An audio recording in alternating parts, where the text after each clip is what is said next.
चलिए आगे बढ़ते और बात कर लेते हैं जापानी बुखार की। इन दिनों देश के साथ ही साथ मध्य प्रदेश में भी लगातार जापानी बुखार का कहर देखने को मिल रहा है और इसी के तहत अब जापानी बुखार के खिलाफ अभियान भी शुरू किया जा रहा है।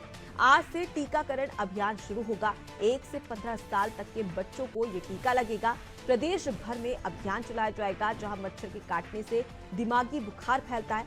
स्वास्थ्य मंत्री अभियान की शुरुआत करने जा रहे हैं। स्पेशल सिरिंज पे वैक्सीन भी लगाई जाएगी। तो देखिए काफी ज्यादा इसके संक्रमण फैलते जा रहा है और यही वजह है कि अब लगातार कोशिश की जा रही है कि किस प्रकार से इसे रोका जा सके और जिसके तहत अब पूरे प्रदेश भर में इस जापानी बुखार के खिलाफ अभियान भी छिड़ने वाला है। शबाना हमारे साथ में जुड़ी हुई है। शबाना, अगर सबसे पहले बात करें जापानी बुखार की, तो मध्य प्रदेश में इसके कितने मामले हैं? स्वास्थ्य विभाग किस प्रकार से तैयार है? लोगों को इसके लक्षण के प्रति किस प्रकार से जागरूक किया जा रहा है? और इस अभियान की आज से शुरुआत होने जा रही है, तो इसको लेकर क्या कुछ तैयारियां की जा रही है? बिल्कुल, मैं आपको बताना चाहूंगी कि जापानी बुखार के खिलाफ जो है मध्य प्रदेश सरकार, इसके अलावा केंद्र सरकार के निर्देश पर एक अभियान चला रही है। आज से टीकाकरण अभियान की शुरुआत होगी। लगभग 1 साल से अधिक और 15 साल तक के बच्चों को यहाँ पर वैक्सीन लगाया जाएगा, टीका लगाया जाएगा। इसका असर जो मैं दिमागी बुखार से बचने के लिए ये टीकाकरण होगा, क्योंकि बताया जा रहा है कि मच्छर के काटने से है जो है जापानी बुखार हो रहा, क्योंकि मच्छर जो रहते हैं वो कहीं पर भी बैठ जाते या फिर गंदे कचड़ों में भी बैठते, तो इस तरीके से उसका असर इंसान पर होता है उनके काटने से, जिसकी वजह से उनकी बॉडी में जो है गंदगी फैलती है और फिर जो है जापानी बुखार के माध्यम से जो है दिमागी बुखार तक उसका असर पहुंच जाता है। जिसके लिए है मध्य प्रदेश सरकार आज से जो है टीकाकरण अभियान की शुरुआत करने जा रही है।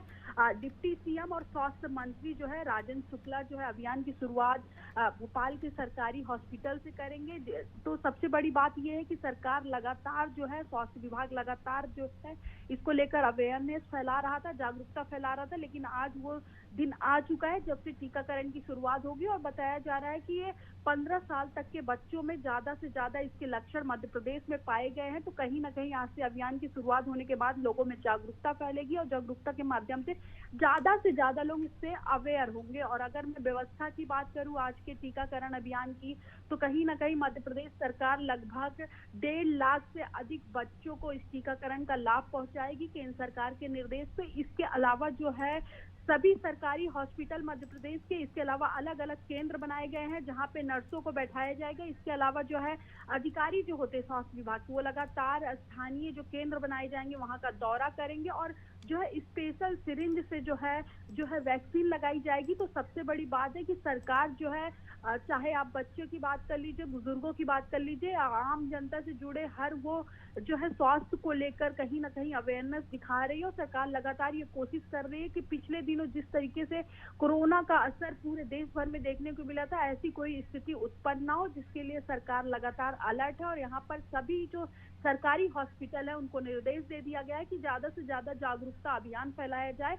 और बिल्कुल शबाना, और जागरूकता काफी ज्यादा जरूरी हो जाती है क्योंकि टीकाकरण तो किया जाएगा इस बीमारी को फैलने से, लेकिन सबसे बड़ी बात होती है जागरूकता की। कहीं ना कहीं जागरूकता की कमी रहती है और यही वजह है कि लगातार इस प्रकार की बीमारियां बढ़ते चली जाती है। लेकिन अब इस अभियान के तहत टीकाकरण तो किया ही जाएगा, वैक्सीन तो लगाई ही जाएगी, लेकिन उसके साथ ही साथ लोगों को जागरूक भी किया जाएगा। फिलहाल के लिए बहुत शुक्रिया तमाम जानकारी हम तक पहुंचाने के लिए।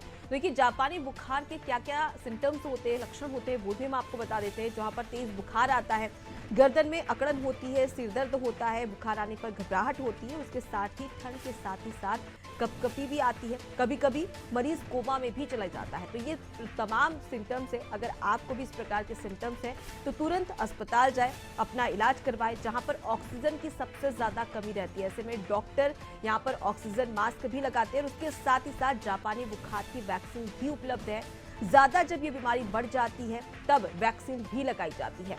तो ये तमाम सिम्टम्स है, लेकिन इससे बचने के लिए, मच्छरों को भगाने के लिए, अपने घर में नहीं रहने के लिए तमाम जो कोशिश है वो भी की जाती है। और उसके साथ ही साथ मच्छरदानी का सोते समय उपयोग भी करें ताकि मच्छरों से दूर रहा जा सके। तो जापानी बुखार के खिलाफ अब मध्य प्रदेश में अभियान छिड़ चुका है और प्रदेश भर में यह अभियान चलेगा, जहां पर स्वास्थ्य मंत्री यानी कि डिप्टी सीएम राजेंद्र शुक्ल इस अभियान की शुरुआत करने वाले हैं।